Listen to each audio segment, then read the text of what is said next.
আমি একটা ভিডিও ছেড়েছিলাম, যাতে আমি বলেছিলাম যে হিন্দু ভাইয়েরা জেগে উঠো। তাই এক দাদা ভাই আমাকে বলেছে যে তুমি জাতির ভেদাভেদ করছো কেন। আমি মুখে বললাম আমি জাতির ভেদাভেদ করে ফেললাম, আর ওরা যে জাতির ভেদাভেদ কাজে করে দেখাইলো তার বেলায় কিছু হলো না। ওরা তো শুধুই ছিল যে তুমি হিন্দু নাকি মুসলমান। খুব অন্যায় হয়েছে। সব তারা বিজেপির লোক, তারা মুখ ঢাকা নিয়ে আমরা দেখেছি, তারা মারধর করেছে, প্রফেসরদের মারধর করেছে, সবাইকে তারা মারধর করেছে, অন্যায় করেছে, শাস্তি হবে।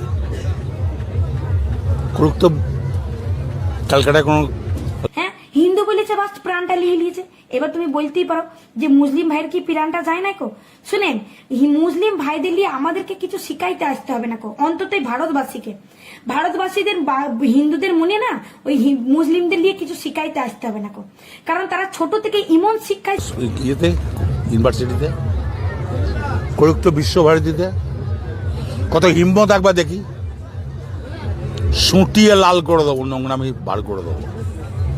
করুক তো। শিক্ষিত হয়েছে যে তাদেরকে কিছু মানে করা তো অনেক দূরের কথা, কিছু বলতেও পারে না কো হিন্দুরা। কেননা ছোট থেকে আমাদেরকে বইয়ে পড়ানো হয়েছে যে মুসলিম হচ্ছে আমাদের ভাই, মুসলিম হচ্ছে আমাদের বন্ধু।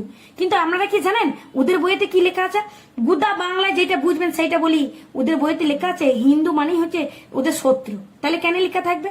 ছোট থেকে ওদেরকে কি শিক্ষা দেওয়া হয়, ছোট থেকে আমাদেরকে কি শিক্ষা দেওয়া হয় সেটা একবার জেনে নেবেন, জেনে নিয়ে কথাটা বলতে আসবেন।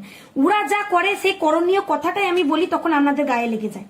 আর ওরা যে করছে তার বলে আপনাদের গায়ে লাগছে না। শুনেন, ভারতবাসী যে সাচ্চা ভারতবাসী যাবার আগে হিসেব চুকিয়ে যাবেন। হিসেব না মেটালে কাবলিওয়ালার মতো পেছনে পড়ে থাকবো।